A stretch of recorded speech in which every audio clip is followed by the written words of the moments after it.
Talking about climate change is an important climate action because it really helps to address polarization. If we can begin to have conversations with each other around things that we have in common, around things that we care about, we can begin to see each other not as people who are on opposite sides, but rather people who are very much like each other, who have similar concerns, have similar hopes, have similar, dreams, and that there's a way forward in which we can be building out a community that is good for everyone.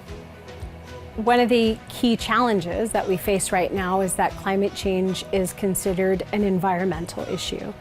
And so for many people, they don't necessarily see themselves as environmentalists. And so they don't see this as their issue, or they don't see climate change as their conversation.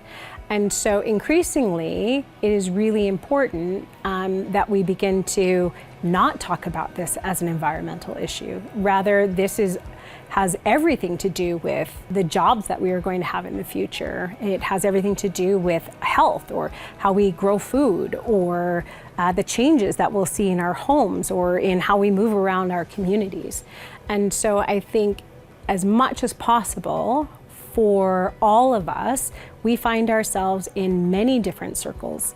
And so in those circles where they're not about the environment, there's a lot of opportunity for us to begin to make connections for people.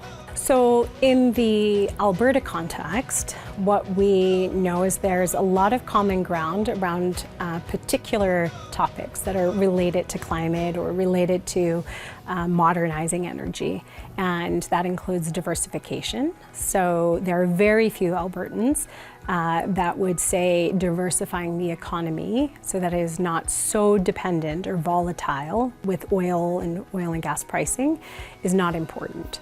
The other part that people have a lot of common ground around is beginning to insulate ourselves or get out of this kind of boom and bust cycle.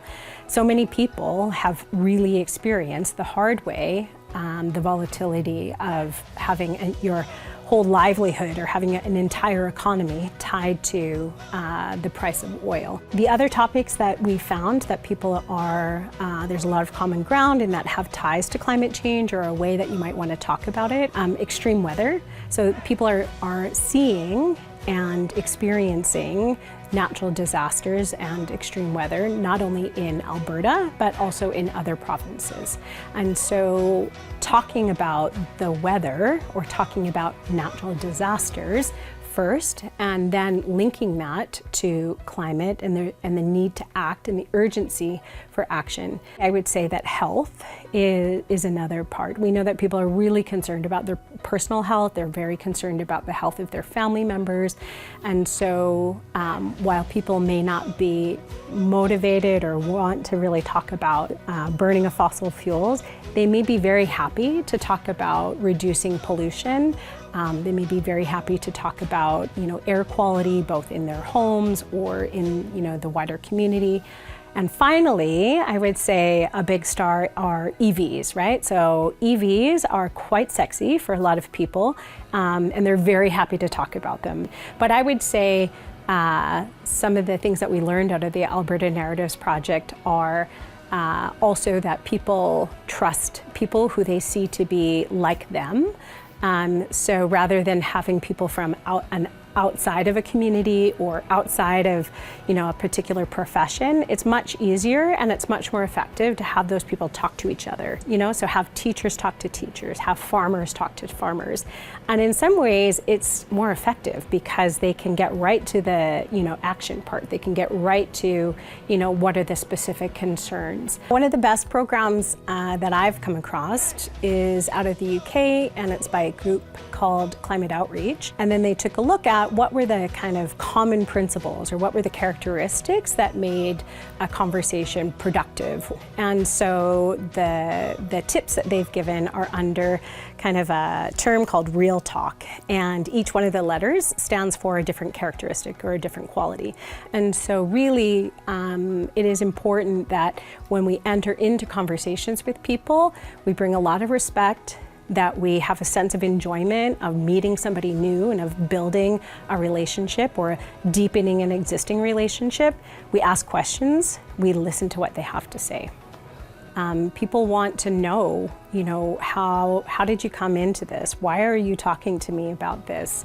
Why is this important to you? What do you believe? What are your values? What we know is if we can talk about action, action begets action. And so if you can talk about tangible, practical, positive things that people can do, it really helps to ground this in reality for people. What are the possibilities in this time, or for my community, or for my neighborhood, my family? People are not motivated by facts and figures. They're motivated by stories, and they're motivated by what you care about, and they're motivated by us talking about the things that are happening within our neighborhoods or within our communities. Really think about, what are the things that move me, what are the things that are important to me, and to really practice talking about those things.